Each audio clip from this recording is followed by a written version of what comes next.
நீங்க எவ்வளவு கொடூரமான ஆயுதங்களை வேண்டுமானாலும் எங்க மேல நீங்க வீசலாம். ஆனால் எங்களுடைய ஒற்றுமை, மனிதாபிமானம், எங்களுடைய தேசத்தின் மேல நாங்க கொண்ட பற்று, இது எதையுமே உங்களுடைய ஆயுதத்தால வீழ்த்த முடியாது அப்படிங்கிற ஒரு ஸ்ட்ராங்கான விஷயத்தை ஈரானிய மக்கள் எடுத்து சொன்னாங்க. சாலைகள்ல திரண்டு இந்த தாக்குதலுக்கு எதிராக அவங்க ஆர்ப்பாட்டங்கள்ல ஈடுபட்டாங்க. இன்னொரு பக்கம் வளைகுடா நாடுகளுடைய அரசாங்கங்கள் தங்களுடைய மக்களுக்கு எச்சரிக்கை விடுத்தாங்க. இன்னைக்கு என்ன நடந்தாலும் சரி, இன்று இரவு வீட்டை விட்டு வெளியே வராதீங்க, வீட்டிலேயே பாதுகாப்பாக இருங்க அப்படின்னு சொன்னாங்க. இதனால நிச்சயம் ஏதோ விபரீதம் நடக்க போகுது அப்படிங்கிற அச்சம் உலகம் முழுக்க பரவுச்சு.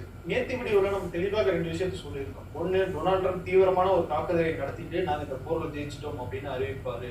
அந்த தாக்குதல் மோசமான தாக்குதலாக இருக்க வாய்ப்பு இருக்கு அப்படின்னு சொல்லியிருக்கோம். அப்படி இல்லாட்டி ஈரான் கொடுத்த அந்த 10 அம்ச கோரிக்கைகளை ஒரு பாசிட்டிவான சிக்னலாக எடுத்துக்கிட்டு டொனால்ட் ட்ரம்ப் இந்த தாக்குதலை ஒத்தி வைக்கவும் வாய்ப்பு இருக்கு.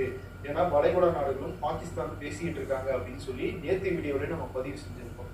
நம்ம சொன்ன மாதிரி அந்த 2வது விஷயம் தான் இன்னைக்கு நடந்திருக்கு.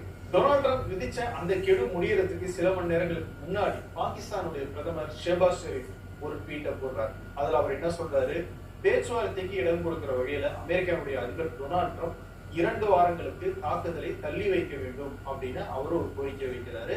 அதே ட்வீட்ல ஈரான் சகோதரர்கள் 2 வாரங்களுக்கு இந்த ஸ்டேட் ஆஃப் ஹோர்முஸை திறக்கணும், நல்லெண்ண அடிப்படையில இதை செஞ்சாங்க அப்படின்னா இந்த போர் முடிவுக்கு வரதுக்கு வாய்ப்பு இருக்கு அப்படின்னு ஷெஹபாஸ் ஷெரீப் முதல்ல ட்வீட் போடுறாரு.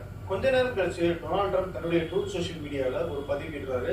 அதுல அவர் என்ன சொல்றாருன்னா, பாகிஸ்தானுடைய பிரதமர் ஷெஹபாஸ் ஷெரீப் கூடயும் பாகிஸ்தானுடைய ராணுவ தளபதி அசீம் முனீரோடையும் நான் பேசினேன். அதன் அடிப்படையில நான் இந்த தாக்குதலை தற்காலிகமாக நிறுத்தி வைக்கிறேன். அது மட்டும் இல்ல, ஈரான் தரப்புல இருந்து இந்த ஸ்ட்ரெய்ட் ஆஃப் ஹோர்முஸ் கடல் பகுதியை உடனடியாகவும் முழுமையாகவும் பாதுகாப்பாகவும் திறக்கிறதுக்கு ஓகே சொல்லியிருக்காங்க.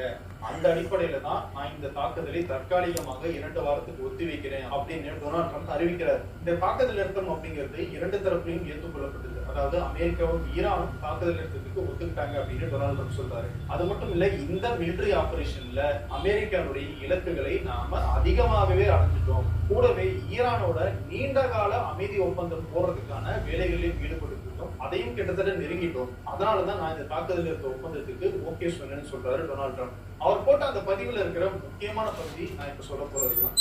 ஈரான் 10 அம்சங்கள் கொண்ட பரிந்துரையை எங்களுக்கு கொடுத்தாங்க, அதை நாங்க பார்த்தோம். அதை அடிப்படையாக கொண்டு பேச்சுவார்த்தை நடத்த முடியும் என்று எங்களுக்கு நம்பிக்கை வந்திருக்கிறது அப்படின்னு டொனால்ட் ட்ரம்ப் சொல்லியிருக்காரு. இதுக்கு என்ன அர்த்தம்? ஈரான் கொடுத்த டிமாண்டை ஏற்றுக்கொண்டுதான் டொனால்ட் ட்ரம்ப் இந்த தாக்குதல் நிறுத்தத்துக்கு ஓகே சொல்லியிருக்காரு அப்படிங்கிறது தெளிவாகுது. ட்ரம்ப் இந்த பதவி போட்ட கொஞ்ச நேரம் கழிச்சு ஈரானுடைய வெளியுறவுத்துறை அமைச்சர் அப்பாஸ் அரக்சி அவர் அதிகாரப்பூர்வமாக ஒரு அறிக்கையை வெளியிடுறாரு. அதுல அவர் முதல்ல பாகிஸ்தானுடைய பிரதமர் ஷெஹபாஸ் ஷெரீஃபுக்கும் பாகிஸ்தானுடைய ராணுவ தளபதி அசீம்